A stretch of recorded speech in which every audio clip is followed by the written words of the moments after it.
Deuterostomates. After completing the laboratory session, you should be able to describe the distinguishing characteristics of the animal groups studied and the evolutionary advances of each, identify representatives of the animal groups studied, identify and state the function of the structural components of the animals studied, and define all the terms in bold print. In our investigations of animals, we have traveled a long way through evolutionary history. We started by considering radial ancestors, including sponges and cnidarians. We then explored bilaterally symmetrical animals, including those with no body cavity and incomplete body plans. Last week, we considered protostomes. These are organisms for whom the blastopore develops into the mouth.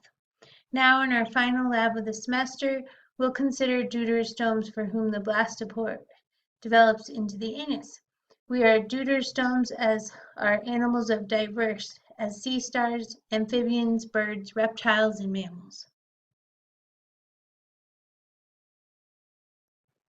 Deuterostomes have a coelom that is formed from mesodermal pouches that bud off the embryonic gut, the enteron. Thus, the embryonic development suggests that echinoderms are more closely related to chordates than to other invertebrates. Echinoderms are spiny-skinned animals that occur only in marine habitats. Their name is derived from the spines that project from the calcareous plates, forming the endoskeleton just under the thin epidermis. A major distinctive characteristic is the presence of a water vascular system that provides a means of locomotion via the associated tube feet in most forms. The radial symmetry that is characteristic of adult echinoderms is secondarily acquired because their larvae are bilaterally symmetrical. Adults have no anterior or posterior ends, only oral and aboral surfaces. The pentamerous five-part organization is common in echinoderms. Tiny dermal gills project between the spines on the aboral surface. They are involved in gas exchange, as are the tube feet. Microscopic pincer-like structures, pedicellariae, protect the gills and keep the aboral surface free of debris. Sea stars are perhaps the most familiar echinoderms. The radially symmetrical body consists of 5 arms radiating from a central disc. The mouth is located in the center of the disc on the oral surface. The anus is located on the aboral surface, along with the madreporite, which filters seawater as it enters the water vascular system. The water vascular system consists of interconnecting tubes filled with seawater. Contraction or relaxation of the ampulla causes a tube foot to be extended or retracted respectively due to the changes in the water pressure within the tube foot. A suction cup at the end of the foot enables firm attachment to the substrate. The central disc is largely filled with the digestive tract. The mouth opens into the cardiac stomach, which leads to the pyloric stomach, from which a pair of digestive glands extends into each arm. A very short intestine leads to the anus. A pair of gonads also extends from the central disc into each arm near the oral surface. The nervous and circulatory systems are greatly reduced. Sea stars feed on bivalves. Chordates possess 4 distinguishing characteristics that are present in the embryo and may persist in the adult. They all have a dorsal tubular nerve cord, pharyngeal gill pouches or slits, a notochord, and a post-anal tail. The 3 major groups of chordates are Tunicates, Lancelets, and Vertebrates. Let's consider the Tunicates first. All the chordate characteristics are present in the free-swimming larva, but not in the immobile adult. Adult tunicates feed by filtering food particles from seawater passing over the gills. The food particles are passed by cilia into the intestine where digestion occurs.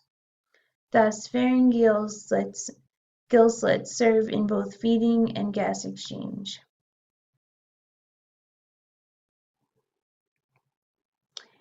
In lancelets, all chordate characteristics are present in the adult.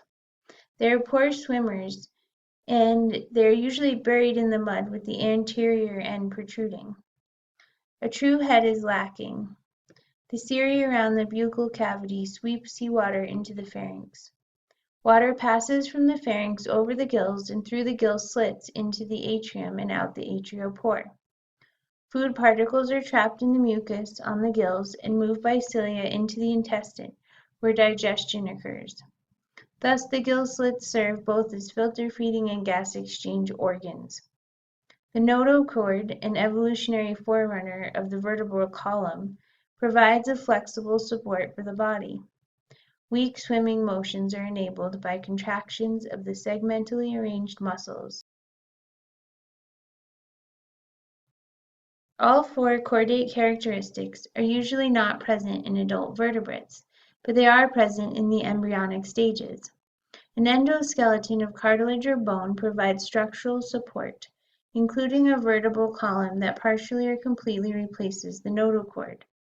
The interior part of the dorsal tubular nerve cord is modified to form a brain that is encased within a protective cranium. Skin, composed of dermal and epidermal layers, protects the body surface. The body is typically divided into a head, trunk, or tail, although a tail does not persist in all adult vertebrates. Most forms have a pectoral and pelvic appendages. Parts of the digestive tract are modified for special functions. Metabolic wastes are removed from the blood by a pair of kidneys, and gas exchange occurs by either pharyngeal gills or lungs. The closed circulatory system consists of a ventral heart that is composed of 2 to 4 chambers, arteries, capillaries, and veins. The vertebrates were small jawless fish, somewhat like Amphioxus, but with a true head and a bony endoskeleton. The only living jawless fish, lampreys and hagfish, are degenerate forms that have lost the bony skeleton. They live as scavengers or parasites on other fish. Cartilaginous fish constitute a side branch from jawed bony fish that appeared about 425 million years ago. Sharks and rays are best known members of this group. Paired pectoral fins and pelvic fins provide stabilization when swimming. The dermal scales characteristic of fish are of the placoid type, making the skin rough to the touch. The scales provide protection and yet permit freedom of movement. Note the lateral line system that runs along each side of the body. It consists of a fluid-filled tube containing sensory receptors for sound vibration. The number of gill slits is less than in jawless fish because the anterior gill arches form the jaws. Most modern fish are bony fish. They have lightweight dermal scales and fins and a swim bladder to facilitate swimming. Note the anal fin and the anterior location of the pelvic fins. The number of gills is fewer than in cartilaginous fish, and the gills are covered by a bony operculum. Note the lateral line system. Fish and lower animals are poikilothermic, which means that the body temperature fluctuates with the environmental pressure, and ectothermic, that their source of body heat is external. Fertilization and development are also external in most fish. Amphibians are believed to have evolved from primitive lobe-finned fish. Fertilization and development are external. The aquatic larvae have functional gills and a tail for swimming. Adults are air-breathing and have paired appendages. The moist skin is an auxiliary gas exchange organ. Some adult amphibians have tails, others do not. Amphibians are poikilothermic and ectothermic.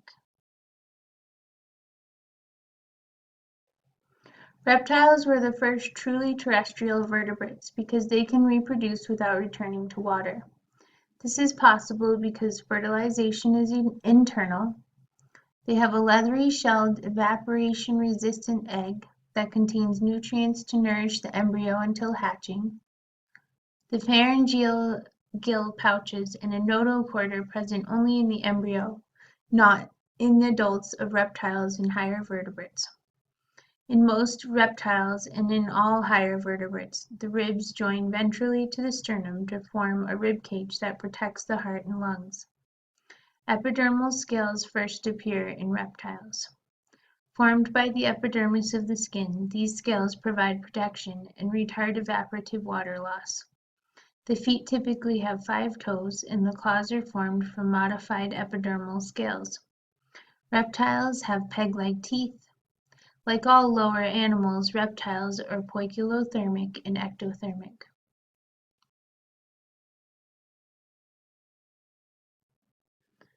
Birds evolved from reptiles, and they still have many reptilian characteristics. Birds possess numerous adaptations for flight, including feathers, hollow lightweight bones, air sacs associated with the lungs, a fused skeleton except for the neck, tail, and paired appendages, and pectoral appendages modified into wings. The jaws are modified to form a bony beak without teeth. Unlike lower animals, birds are homeothermic and endothermic. They maintain a relatively constant body temperature, and the heat is produced by cellular respiration. This enables birds to be active even when the ambient temperature is low. Fertilization is internal, and the hard-shelled egg contains nutrients for the developing embryo. Parents incubate the eggs until hatching and provide considerable care for young birds until they can care for themselves.